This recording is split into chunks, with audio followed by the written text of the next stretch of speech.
So, a summary of Pluto's effects on Nietzsche's life. Generally speaking, it was an inspiring time. That's one word we can use to describe the whole time, and that Nietzsche indeed uses himself. He describes the whole time period between 1881 and 1885 from the conceiving inspiration of Zarathustra to the end, to the finishing of that book. That's the time period there. While Pluto was hovering over his descendant, he referred to it as a time of inspiration. This is in his autobiography. His musical score that he wrote for choir and orchestra called The Hymn to Life, he called the astounding inspiration of a young Russian lady, Miss Lou von Salome.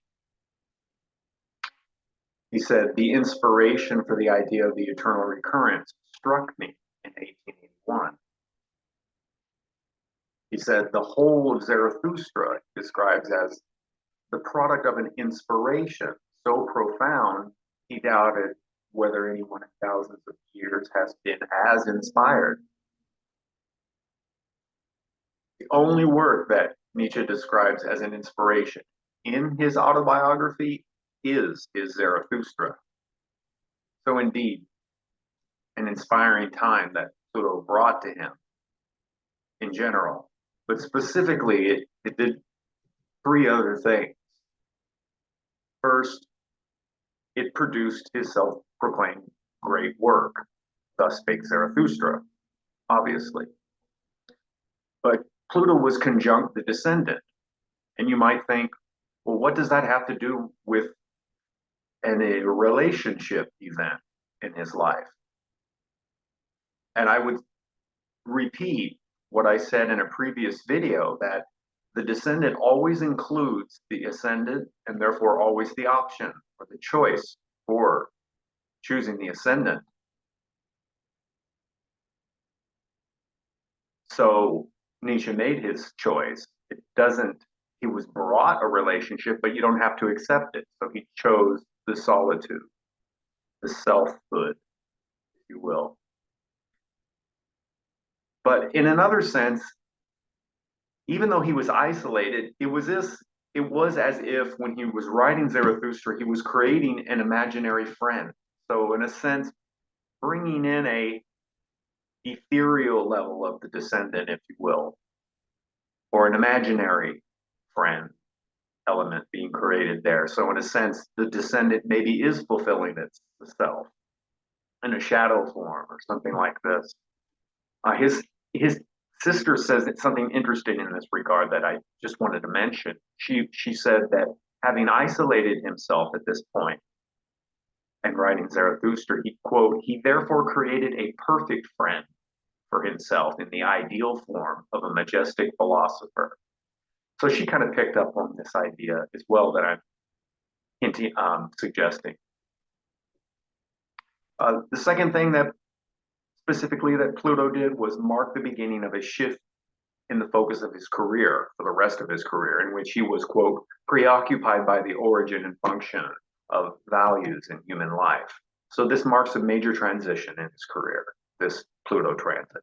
And finally, it introduced the most infamous female romantic relationship in his life, and it certainly seemed to change his attitudes for the rest from that point onward. And we can see the direct relationship to or correlation to relationships with the descendant here. So those are the three specific things. So in summary, transiting Pluto, forming conjunctions to the descendant, and I would also say any angle or natal planet, but to keep it in the confines of this study, to the descendant, these are critical, decisive, formative, and inspiring periods in our lives. If we were to draw the lesson or the lessons from this research into this period of time in Nietzsche's life. Inspiring and critical period. Not everyone will have, it should be noted, a transiting Pluto come to their descendant in their life. This is because Pluto is so slow. It takes Pluto on average, plus or minus years, 21 years to traverse one zodiac sign. On average, it takes Pluto to go through one sign in 21 years. So assuming you live 84 years, Pluto will have traversed 120 degrees out of 360 degrees. So it's not even going to do a return to its original natal position. So many people can go through their life certainly not having the descendant activated, and maybe only one sensitive point activated. So speaking further on the emotional trigger of Nietzsche's rapid decline, in this article here, which I've referenced throughout this presentation, this R-Sleeve article from that website, they say in that article, quote, speculations of mental illness brought on by advanced syphilis have abounded in Nietzsche's life. And yet the trauma of the failed relationship with Lou and its unresolved tentacles strike me as a more plausible explanation for Nietzsche's demise, the author says. If mourning and trauma without an empathetic witness, solidarity, compassion, and working through via transitional objects mark the beginning of madness, Nietzsche's tears bear the mark of the ongoing narcissistic wound formed by Lou's rejection and Nietzsche's own narcissistic vulnerability. His madness, a symptom of a profound unresolved trauma and the inability to find companionship or empathy in his mourning. So maybe he started to really lose it because of the trauma of this, and especially having suffered this rejection and then had no recourse to any compassion, solidarity, and empathetic witness, a working through with objects or with people helping him, just no consolation in anyone whatsoever. That is just, it just doesn't seem right. And who would have been able to come out of that very well in a very healthy mental space? It's hard to imagine, let alone for 10 years, approximately. It's not like he never saw anyone for 10 years, but it was essentially the life of a hermit. Nietzsche's writings. So it's important to note another way in which this shows evidence of being a trauma. Nietzsche's writings show him to be pro-woman before Zarathustra. In other words, before Salome.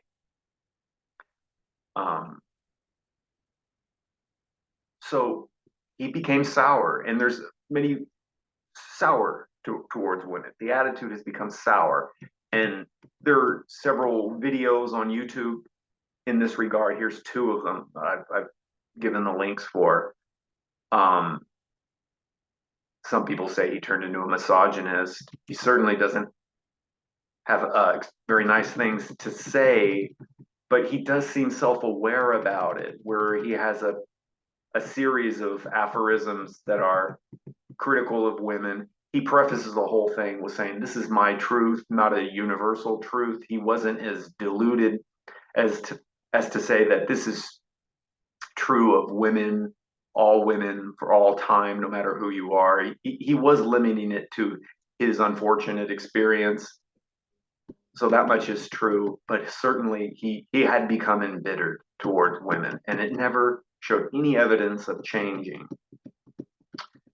So this opportunity that Pluto brought in his life, I think it's important to point out that it doesn't seem coincidental that Pluto transited Nietzsche's descendant very near the beginning of Nietzsche's decade of isolation and creativity. And I think this is because the descendant always includes the ascendant as an alternative, and therefore solitude, selfhood, fleeing into the self is always an option, and it seems that's what he chose. Perhaps Pluto was bringing an opportunity, though, when he came in 1881 throughout 1885. It seems that Pluto was urging a reevaluation of the emphasis that Nietzsche placed on solitude, a reevaluation of the values that Nietzsche had in regards to the value of solitude. Indeed, Nietzsche did extol the merits of isolation. He said, quote, live in seclusion so that you are able to live for yourself. He said in his autobiography that he had decided solitude by saying, I sentenced myself to absolute solitude. And that also, quote, the whole of my Zarathustra is a dithyramb in honor of solitude. However, it seems that Pluto, through Salome and his friend Ray in 1882, was providing Nietzsche with an opportunity to build healthy partnerships based on shared interests, trying to give him the choice, the opportunity to realize the limitations of such an extreme commitment to solitude that he had made. It's not clear why Nietzsche had to sever all ties with Ray and Salome as he did. At least not to me. There may have been justifiable reasons that would, allow for people to give him permission for doing what he did, but I don't know what those are. It doesn't appear, however, inevitable that he had to do that. It seems like he could have chose to cultivate these budding relationships with these two people entering his life in 1872.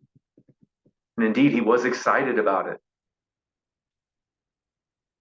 And indeed, his life seems excessively difficult and embittered once he departed from them and cut them out of his life. It is said that, quote, it is doubtful that his life between 1879 and 1889 held any intrinsic interest. He was seriously ill, half blind, in virtually unrelenting pain.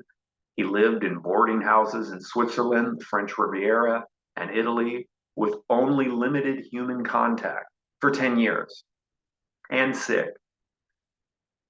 So it doesn't seem like it needed to be that hard because remember in 1882, 3 years into this solitude period, he had an opportunity, and that's what I'm saying with these people. But that wasn't the only one. And I'll mention the other one he had later. But Nietzsche even admits that during this time of writing Zarathustra, he said, quote, the years I spent during the production of Zarathustra and thereafter were for me years of unparalleled distress. This is after he severed ties with them, and it made his life the most difficult period in his life. So this Pluto transit, not only was it inspiring, it was also the most distressful time in his life. But how much did that have to do with the choice that he made? I think a lot. Perhaps Pluto was throwing a lifeline with that social opportunity. And indeed, what I was referring to earlier, he had a second opportunity. I want to quote this again from this article. Quote, it was not until 2 years later in 1884 that Nietzsche recognized that he had behaved horribly with respect to both of them and felt the need to make things right. He admitted that he had made accusations and raised suspicions concerning their integrity to others, but he was still very far from an understanding of the matter. Lou Salome, wrote that Nietzsche's close friend, Heinrich von Stein, had tried to talk Nietzsche into a reconciliation with Lou Salome and Ray, but that Nietzsche replied, quote, what I have done cannot be forgiven. So he was very hard on himself about this, and he wouldn't allow himself any recourse to any other way out. Really does seem to be a streak of masochism in Nietzsche, which is also suggested. There's a discussion of this in this article in this link here. So I just want to say that Pluto wanted Nietzsche to connect to other, to cultivate a one-to-one relationship, a friendship, a solid relationship based on the mutual exchange of values, to expand his own self-awareness by looking into the social mirror that partnership and friendship provide a person, to know ourselves through relationship, to learn about ourselves by seeing ourselves in another person. If he had reconciled or not totally severed the relationship to Salome, he may not have ended up bitter towards women. He may not have lived extremes of social deprivation. He may have been emotionally healthier.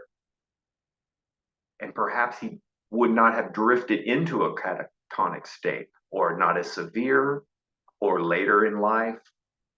Maybe he could have finished those books that he was working on before he collapsed mentally.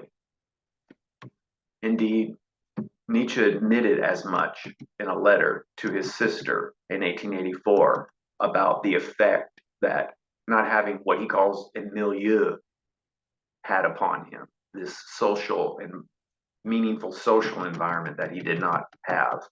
I come to find out later. He said, quote, "Almost all of my human relations have resulted from an attack of a feeling of isolation.